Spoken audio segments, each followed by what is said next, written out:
Vamos a pasar a la última etapa con el trabajo de la planilla de notas. Este archivo lo vamos a guardar con otro nombre para ir dejando las copias.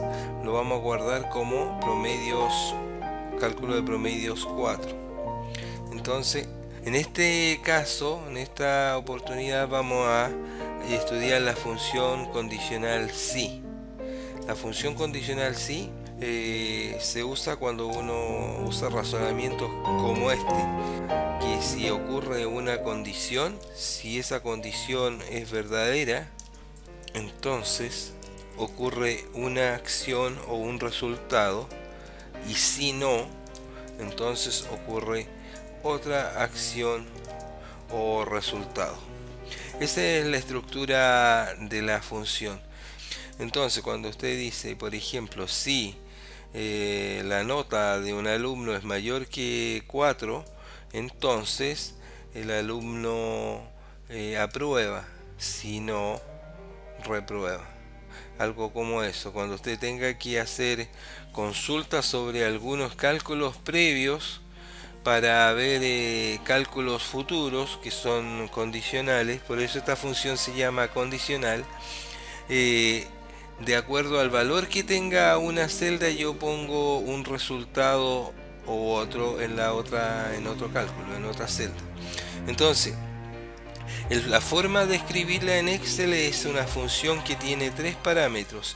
Se escribe como si en el abre paréntesis, y luego escribe la condición, y luego viene el otro parámetro, por lo tanto va un punto y coma, y aquí se pone el valor 1 o acción 1, que es cuando el valor que se escribe cuando la condición es verdadera.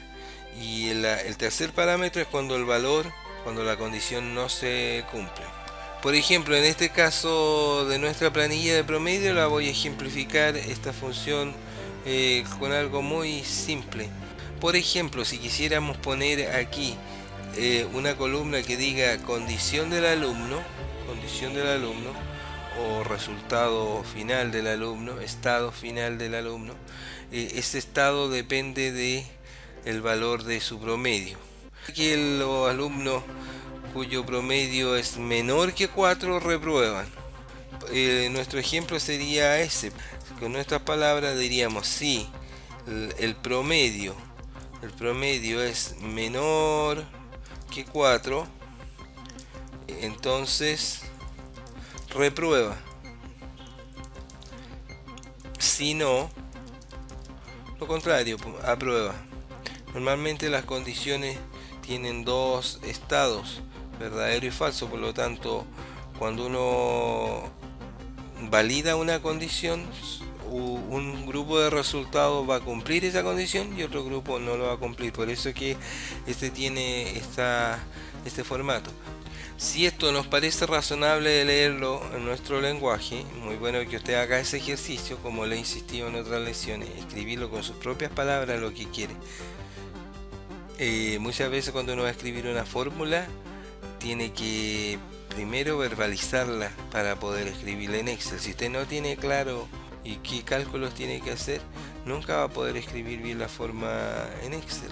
Entonces, por eso yo lo escribo con mis palabras. En un buen ejercicio dice, si el promedio es menor que 4, entonces reprueba.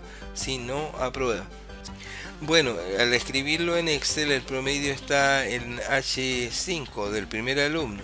Entonces nosotros tendríamos que escribir algo así. Si, abro paréntesis, la condición es que el promedio sea menor que 4. Entonces usted pone si H5 es menor que 4, entonces ahí luego vendría qué es lo que usted quiere escribir o calcular o hacer cuando el promedio sea menor que 4. El valor de la celda va a ser una palabra que en este caso sería reprobado, o una R de reprobado. Podría ser, dejemos la R que marca al alumno que está reprobado. Y si no, fíjese que el primer punto y coma es el entonces, ocurre esto.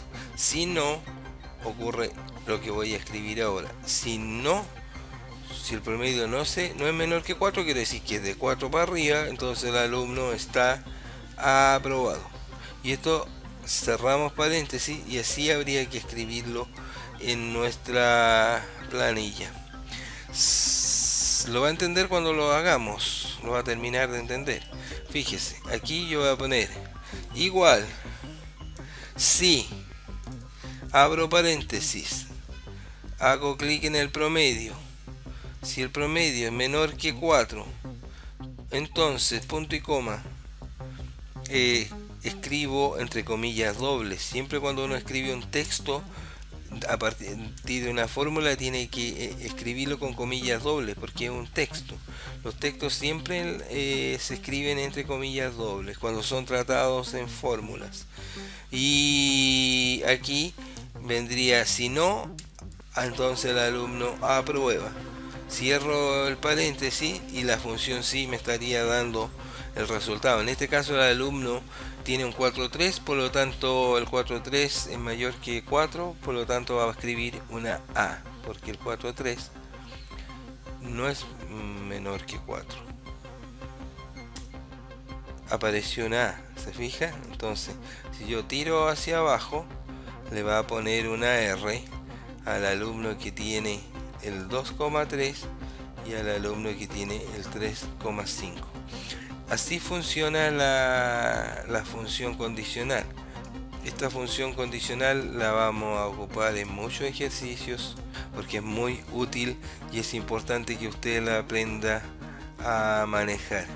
Y vamos a terminar esta lección, que esté muy bien y lea mucho sobre esta función que es muy poderosa y que recién estamos aprendiendo a utilizar.